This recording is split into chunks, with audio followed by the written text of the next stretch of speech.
Hello everyone, welcome to Finvestors world. जैसा कि मैंने अपने पहले वीडियो में बताया था कि मैं आपको स्टॉक मार्केट के बारे में सबसे पहले बताने वाला हूं कि स्टॉक मार्केट कैसे काम करता है, क्या इसका फंक्शन है, स्टॉक मार्केट है क्या।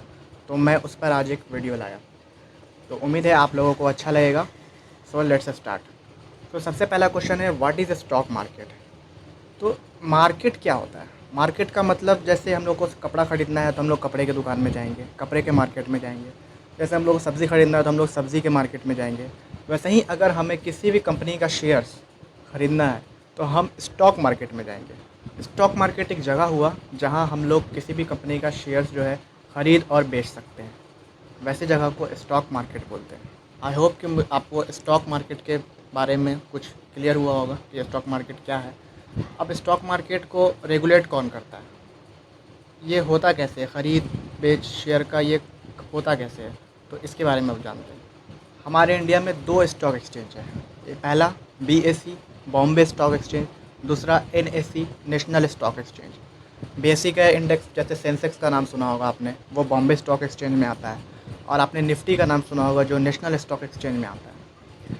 तो जैसे कि आप इस फिगर में देख रहे हो कि एक तरफ सेलर है, एक तरफ बायर है, और बायर और सेलर के बीच में एक्सचेंज है, नेशनल स्टॉक एक्सचेंज और बॉम्बे स्टॉक एक्सचेंज। तो कोई भी सेलर अगर अपने शेयर को बेचता है तो वो सबसे पहले ब्रोकर्स के पास जाता है, क्योंकि ब्रोकर्स ही होते हैं जो स्टॉक एक्सचेंज से रजिस्टर्ड होते हैं। तो स्टॉक एक्सचेंज आपका सेल किया हुआ कोई भी सामान या आपको डायरेक्ट कोई चीज़ बाई करने के लिए नहीं देता है। तो कोई भी सामान अगर आपको सेल करना है तो आप जो सेल करते हो वो सबसे पहले ब्रोकर्स के पास जाता है, जिसको डिपॉजिटरी पार्टिसिपेंट भी बोलते हैं। फिर वो डिपॉजिटरी पार्टिसिपेंट जो हैं या ब्रोकर्स जो हैं, वो कुछ भी हो सकते हैं। जैसे कोई इंस्टीट्यूट है जहाँ ब्रोकर्स अपना खोले हुए हैं, जो आपका अकाउंट खुलवाते हैं, डीमैट अकाउंट, ट्रेडिंग अकाउंट, तो वो डायरेक्ट स्टॉक एक्सचेंज से रजिस्टर्ड होते हैं। तो आप कुछ भी सेल करते हो तो पहले वो उनके पास जाता है, वो उसको अपने पास रजिस्टर्ड करते हैं, उसके बाद फिर वो उसको स्टॉक एक्सचेंज में ट्रांसफ़र करते हैं। ठीक वैसे ही अगर बायर को कुछ ख़रीदना होता है स्टॉक मार्केट से, तो वही एक्सचेंज जो है वो ब्रोकर्स के पास जो शेयर रहता है, जो स्टॉक्स रहता है, वो बायर को सेल करते हैं। अब बायर उनसे वो ख़रीदता है। सो इन शॉर्ट, मार्केट में बायर भी होते हैं, सेलर भी होते हैं, और वो दोनों जहाँ पे अपना शेयर सेल करते हैं और जहाँ से अपना शेयर बाई करते हैं, वो स्टॉक एक्सचेंज होता है। और इनका ये काम करने में हेल्प करता है कोई भी डिपॉजिटरी पार्टिसिपेंट्स या ब्रोकर्स। डिपॉजिटरी पार्टिसिपेंट्स में बैंक्स भी आते हैं, वहाँ भी हम अपना डीमैट अकाउंट खुलवाते हैं।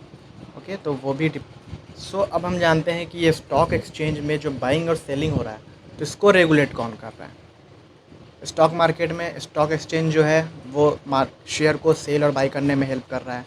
लेकिन ये स्टॉक एक्सचेंज में जो बाई और सेलिंग हो रहा है शेयर्स का, इसको रेगुलेट कौन कर रहा है, तो इसको रेगुलेट करने वाला है SEBI, securities and exchange board of India, जो 88 में इस्टेब्लिश हुआ है। इसको स्टैट्यूटरी बॉडी बनाया गया 1992 में। तो ये कानूनी बॉडी है एक, और इससे जो है हम लोग को यहाँ पर बहुत ही कन्फर्मेशन मिलता है कि अब जो है मार्केट में कोई भी धांधली या कोई भी फ्रॉड नहीं हो सकता है, क्योंकि सेबी एक स्टैट्यूटरी बॉडी है।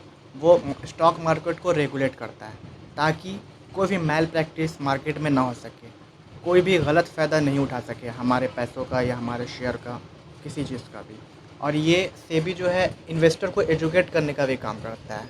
ये आपको बहुत सारे सर्टिफिकेशन भी प्रोवाइड करता है, जिससे आप इन्वेस्टिंग सीख सको और इन्वेस्टिंग के लाइन में, इन्वेस्टिंग के प्रोफेशन में आ सको। सेबी आपको हेल्प करता है कि आप अपना जो भी बाइंग और सेलिंग है उसको सिक्योर वे में कर सको, कोई दिक्कत नहीं आए उसमें।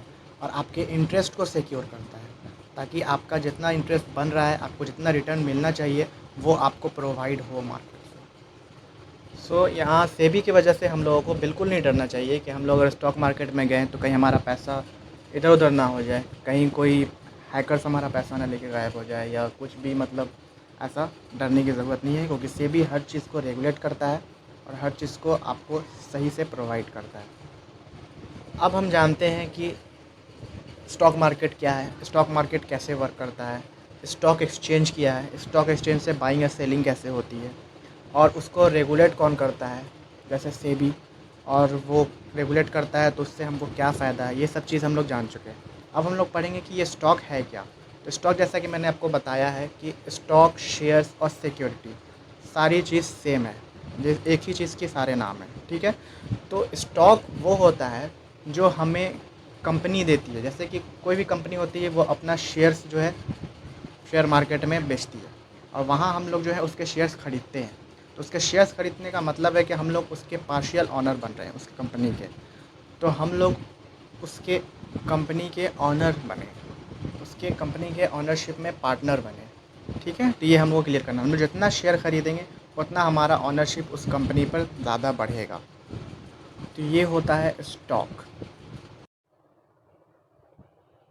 अब हम देखते हैं कि जैसे कि यहाँ पे आपको फिगर में देख रहा है कि ये सब कैसे काम करता है। तो एक तरफ आपको कंपनी दिख रही है और एक तरफ आपको इन्वेस्टर्स दिख रहे हैं। तो कंपनी तो कोई भी हो सकती है, किसी भी सेक्टर की हो सकती है। इन्वेस्टर्स जो होंगे दो तरीके के होंगे, एक इंस्टीट्यूशनल इन्वेस्टर होंगे, एक इंडिविजुअल इन्वेस्टर होंगे। और एफआई या डीआई भी होता है, जैसे फॉरेन इंस्टीट्यूशनल इन्वेस्टर और डोमेस्टिक इंडिविजुअल इन्वेस्टर्स। तो अभी हमको इसको उतना डिटेल में नहीं जाना है, हमको बस बेसिकली समझना है कि ये एक इंस्टीट्यूशनल इन्वेस्टर होते हैं और इंडिविजुअल इन्वेस्टर होते हैं। इंस्टीट्यूशनल इन्वेस्टर में फॉरेन इंस्टीट्यूशनल भी आते हैं और डोमेस्टिक इंस्टीट्यूशनल भी आते हैं।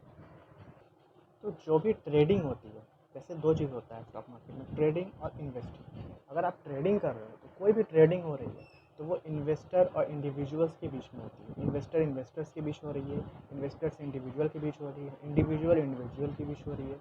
तो ये आपस में ही लोग ट्रेडिंग करते रहते हैं। और जो इन्वेस्टर्स होते हैं वो कंपनी का शेयर लेते हैं, कंपनी का शेयर लेने के बाद उसको लॉन्ग टाइम के लिए होल्ड करते हैं ताकि उससे उनको प्रॉफिट हो सके, कंपनी आगे जितनी भी प्रॉफिट कमाए, जितने भी आगे बढ़े, उससे उनको फ़ायदा होता जाए और उनका रिटर्न हायर बाय हायर होता जाए। तो ये कैसे होता है, तो यहाँ पे हम लोग देख रहे हैं जैसे कि कोई भी कंपनी जो है इन्वेस्टर को कैसे फ़ायदा पहुँचाती है।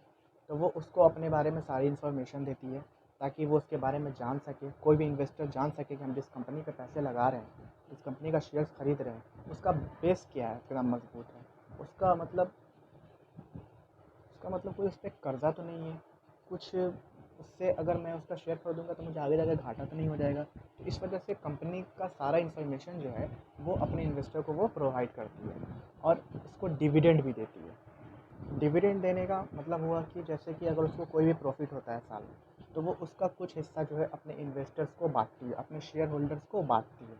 तो कंपनी उसको दो तरीके से इन्वेस्टर्स को अपने फ़ायदा पहुंचाती है, एक तो अपने डिविडेंड को उसको बांटती है, अपने प्रॉफिट को शेयर करती है इन्वेस्टर से, और दूसरा उसको सारी इन्फॉर्मेशन देती है अपने, जिससे वो कंफर्म होकर उस कंपनी का शेयर ख़रीद सके। और बदले में इन्वेस्टर्स उस कंपनी को क्या देता है, तो वो उसको वो पैसा देता है, उसके शेयर्स का वो उसको पैसा देता है और उसके एनुअल जनरल मीटिंग में उसको वोट करने का भी अधिकार होता है। तो इस तरीके से जो है हमारा स्टॉक मार्केट पूरा काम करता है। अब जैसा कि मैंने आपको बताया कि मैं ट्रेडिंग के बारे में भी आपको समझाऊंगा। तो ट्रेडिंग क्या होता है कि आप जैसे देखा वहाँ पर कि इंस्टीट्यूशनल इन्वेस्टर और इंडिविजुअल्स के बीच हो रहा था, तो उससे आपको कंपनी के बेस पे, कंपनी के फंडामेंटल स्ट्रॉन्गनेस पे कोई आपको सोचने की ज़रूरत नहीं है, कंपनी कैसा है क्या है कुछ आपको जानने की ज़रूरत नहीं। आपको ट्रेडिंग करना है तो आपको कैंडल स्टिक जानना, आपको ट्रेडिंग करना है तो आपको कैंडल स्टिक जानना चाहिए, आपको टेक्निकल एनालिसिस जानना चाहिए, जो मैं आपको बताऊंगा। तो सबसे पहले मैं आपको कैंडल स्टिक ट्रेडिंग बताऊंगा अगले वीडियो में मेरे। सो अगले वीडियो आप लोग देखना ज़रूर मत भूलें, क्योंकि क्योंकि वहीं से हमारी ट्रेडिंग स्टार्ट होगी और हम लोग उसको बहुत अच्छे से लेकर चलेंगे ताकि आपको एक एक चीज़ अच्छे से समझ में आए। तो हमारा अगला वीडियो जो होगा वो कैंडल स्टिक ट्रेडिंग पे होगा और हम अगले वीडियो से कैंडल स्टिक का सारा ट्रेडिंग का टर्म वगैरह सब स्टार्ट कर देंगे सीखना। सो फ्रेंड, आपको अगर अभी तक मेरी वीडियो अच्छी लग रही हो तो इसको प्लीज़ सब्सक्राइब करें, लाइक करें और शेयर करें, और आगे भी हमारी वीडियो देखते रहें। आपको आगे और अच्छे से और क्लियर से और सही से मैं समझाऊंगा और कोशिश करूंगा कि आपको ज़्यादा से ज़्यादा प्रॉफिट हो सके स्टॉक मार्केट में। So bye everyone, God bless you, live a happy life.